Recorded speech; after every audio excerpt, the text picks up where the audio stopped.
सरकार ने तो 56 इंच का छाती भी बताई थी और ये कहा गया था कि मेरे अमेरिका के साथ बहुत अच्छे रिश्ते हैं, देश में बहुत सी चीजें होने वाली है, लेकिन हमें दिख गया कि वो 56 इंच का सीना कितने इंच का रहा। अपने आप को दोस्त बताता था ट्रंप का, उसी के देश के लोगों को हथकड़ियों में जकड़ कर भेजा गया। कसूर क्या था? सिर्फ रोजगार मांगने गए थे, रोजगार करने गए। IIT, एम्स, नेम्स जब भारत को लूट कर अंग्रेज गए थे, सुई तक नहीं बनती थी। आज सुई से लेकर हवाई जहाज तक भारत में बनता है। और बड़े कोरोना काल में टीके की बात करते थे मोदी जी। जो टीका देश में बना वो इंदिरा गांधी की देन वाले संस्थान में बना, वो ना भूलें। फोटो लगाकर, सर्टिफिकेट फोटो लगाने से श्रेय नहीं लिया जाता है, काम करना होता है।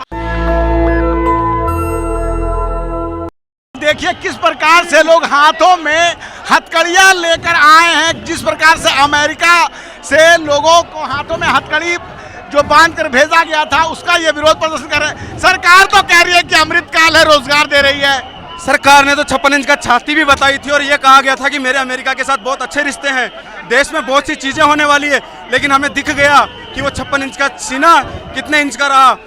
अपने आप को दोस्त बताता था ट्रंप का, उसी के देश के लोगों को हथकड़ियों में जकड़ कर भेजा गया। कसूर क्या था? सिर्फ रोजगार मांगने गए थे, रोजगार करने गए। गलत तरीके से गया था ना। पहली बार नहीं है ये देश में, आप उठाकर देख सकते हैं इतिहास। मेरे पिताजी खुद विदेश में रहे हुए हैं, हथकड़ियों से नहीं भेजा गया मेरे पिताजी को। मेरे पिताजी सह सम्मान गए थे और सह सम्मान वापस आए थे, लेकिन उस समय किसी की हिम्मत नहीं थी आंख उठाकर देखने की, क्योंकि वो स्वर्ण काल राजीव गांधी जी का था, इंदिरा गांधी जी का था। आयरन लेडी थी जिसके नाम से जूझते थे अमेरिका जैसे, पाकिस्तान जैसे, बांग्लादेश जैसे लोग घुटनों के बल लाकर रखने की हिम्मत रखते थे, लेकिन बातें नहीं, काम किया करते थे। अरे ये मोदी जी का नया भारत है, ये कोई घर में घुस के मारता है। मोदी जी का नया भारत में दिख रहा है कि 350 किलो RDX आती है, लेकिन उसका अभी तक पता नहीं चलता है।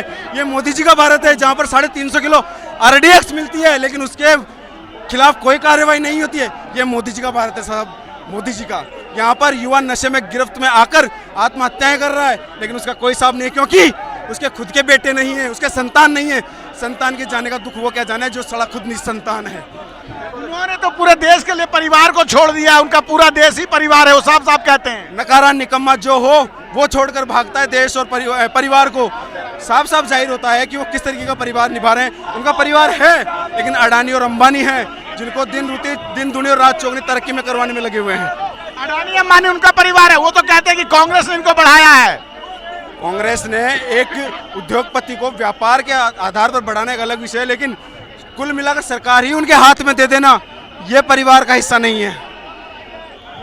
ये अमृतकाल नहीं लगता आपको?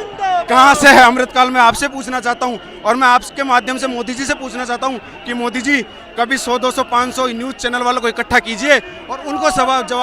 3.5 घंटे का इंटरव्यू दिया है मोदी जी ने, आपको जानकर लिखित में पूरा तैयार होता है। रजत शर्मा जी एक बहुत अच्छा इवेंट सेट करते हैं, उसके बाद में मोदी जी आते हैं सूट बूट पहनकर और उन्हीं के बताए हुए बोलते लीक, इंटरव्यू भी लीक था। इस इंटरव्यू को कई विदेशी राष्ट्राध्यक्षों ने शेयर किया अपने पेज पर। सोचिए कितनी बड़ी बात है। राष्ट्राध्यक्षों ने भेजा है, लेकिन राष्ट्राध्यक्ष ने उसी के देश के युवाओं को भी हथकड़ियों में जकड़ कर भेजा है। ये शायद आप लोगों को नहीं दिखाई देता है।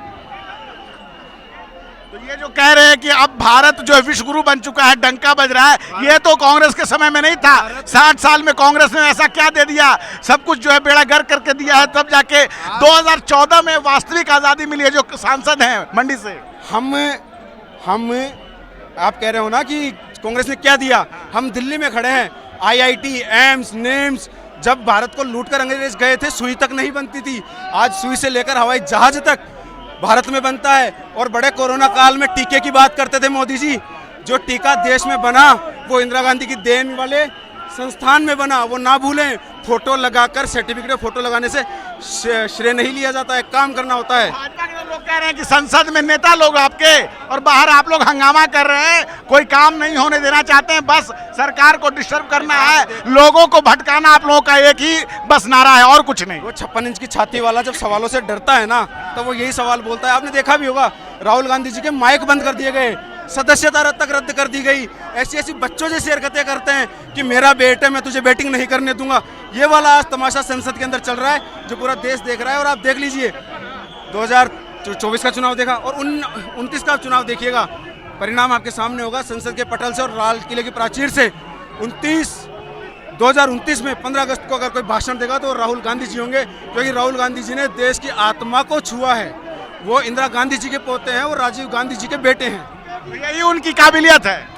काबिलियत नहीं, आप देख सकते हैं कि वो किस प्रकार से दूरदर्शिता के साथ काम करते हैं। कोरोना के लिए कहा था, नहीं माने, ताली बजवा दी, लेकिन अगर राहुल गांधी जी की बात मान ली होता तो शायद इतना बड़ा नरसंहार नहीं होता। चलिए ठीक है, तो ये कांग्रेस के लोग हैं जो बता रहे हैं कि 2029 के समय में भारतीय प्रधानमंत्री राहुल गांधी होंगे। ये समर्थक हैं, कह रहे हैं कि किस प्रकार से जब 1947 भारत आज़ाद हुआ था तो उसमें भारत में सुई नहीं बनती थी, लेकिन अब जाकर भारत में क्या नहीं बन रहा। लेकिन जो है मोदी जी के समय में पिछले 11 साल में रोजगार की स्थिति कितनी गंदी है, इस बात को लेकर आप देख सकते हैं किस प्रकार से यह विरोध प्रदर्शन हो रहा है। आज कांग्रेस ने एक बहुत बड़ा विरोध प्रदर्शन किया और कल राहुल गांधी भी खुद यहाँ आए हुए थे, नई शिक्षा नीति का विरोध कर रहे थे, जिसमें कि इतिहास के भगवाकरण का और भारत के भगवाकरण का आरोप उन्होंने आरएसएस और भारत सरकार पर लगाया। आप अपनी राय में कमेंट बॉक्स में जरूर बताएं। मैं रंजन कुमार, कैमरामैन आशीष के साथ नेशनल दस्तक। नेशनल दस्तक की आपसे गुजारिश है कि अगर इसको बचाना चाहते हैं तो नेशनल दस्तक को सब्सक्राइब करने के लिए रेड कलर के सब्सक्राइब बटन को दबाएं, फिर बेल आइकन की घंटी दबाएं। नेशनल दस्तक को बचाने के लिए बहुत जरूरी है कि हर खबर को शेयर करें, लाइक करें, कमेंट जरूर करें।